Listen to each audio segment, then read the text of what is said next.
Ma'am, I'm not qualified, certainly as a scientist or otherwise, to speculate points of origin. AARO needs to bolster the quantity, quality, and diversity of data that it acquires and examines. It's intriguing that AARO, the Office of All-domain Anomaly Resolution Office in the Pentagon under the Director of National Intelligence, reports about objects they cannot identify because there are two possible interpretations. Either this office is not doing what they are supposed to do, which is to identify national security threats, and that could involve espionage by adversarial nations. That by itself is a very serious admission. The second possibility is that these are objects that arrived at Earth from outside the solar system, and they represent technologies that were not manufactured by humans, which is an even bigger story. It would be the most significant scientific discovery in the history of science. And so we are faced with two very serious possibilities. And what that means is that we need to develop better techniques, better data acquisition methods, such that we can infer the nature of objects like that. Has there been any, to your knowledge, any communication with a non-human life form?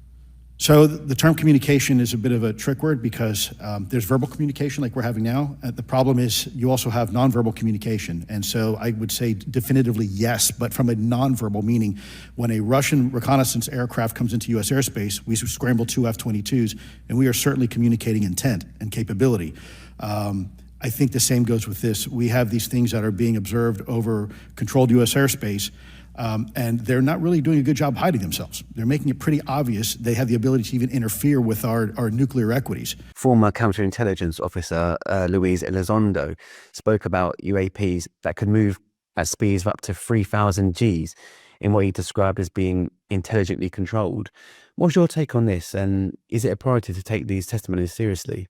Currently, there is electronics on artillery shells that are capable of sustaining 100,000 G.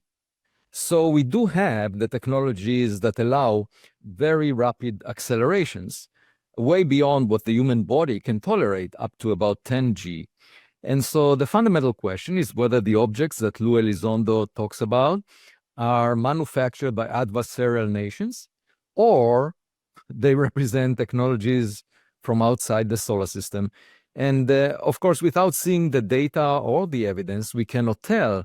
It's very natural for government agencies to have retrieval and reverse engineering programs from crash sites, because that's one way of learning about the technologies of adversarial nations by direct analysis of the kind of equipment they use. And one might even find biologics in those sites because those devices might have had pilots. And so the existence of programs of this nature in government is not surprising. What would be surprising is if we have proof that they actually encountered data, either imagery or materials, that implies that these are objects produced outside the solar system.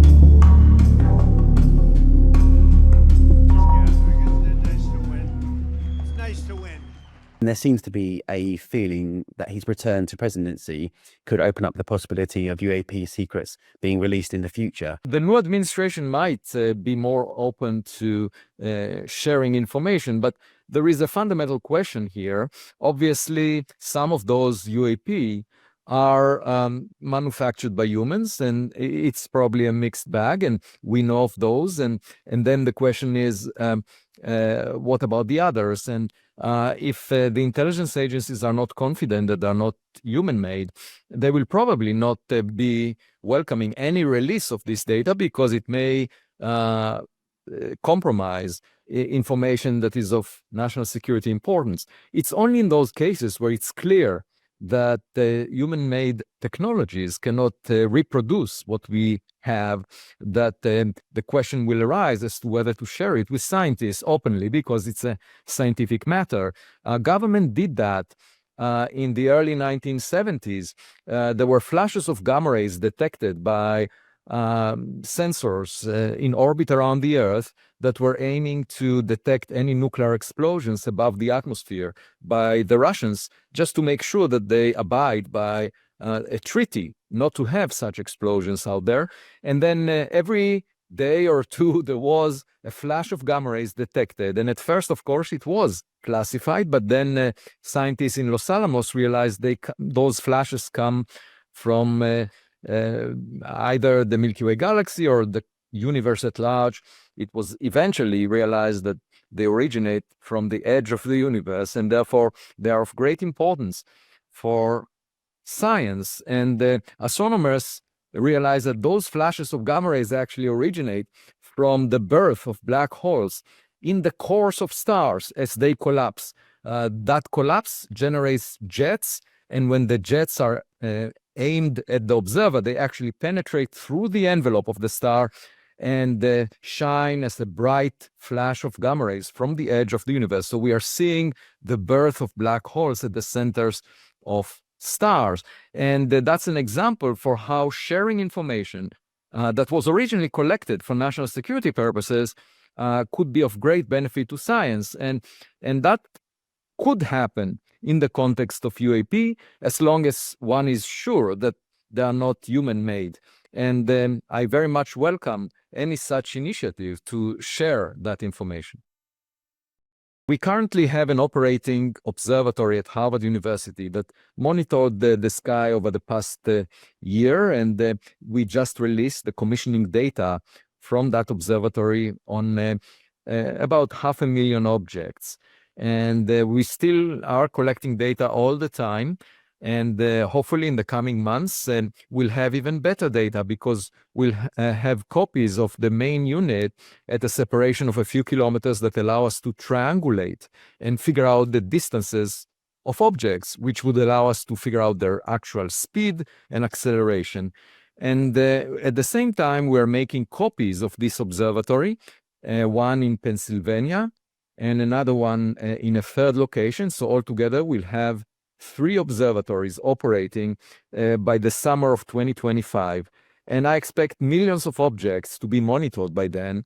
And then the question is whether any of them, even if it's 1 in a million, is it anomalous and in ways that cannot be reproduced by human-made technologies?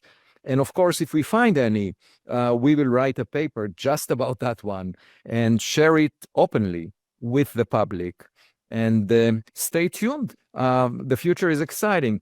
Also, in 2025, there will be data from the Rubin Observatory in Chile that employs a 3.2 gigapixel camera to monitor the southern sky every 4 days. And it could find objects that are of technological origin that arrive to the solar system from outside, from interstellar space.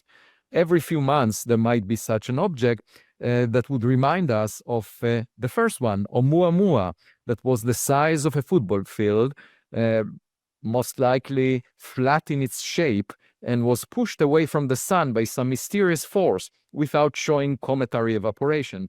And if we find more of the same, we could study them with the Webb telescope, with all the instruments we have on the ground, and learn more about the nature of such anomalous objects. Of course, there would be also rocks and icy rocks that appear as comets. But the question is whether among all these rocks, there are some technological probes that were sent to interstellar space billions of years ago, because most stars preceded the sun by billions of years, and there was plenty of time for Voyager-like probes to make it across the entire Milky Way galaxy.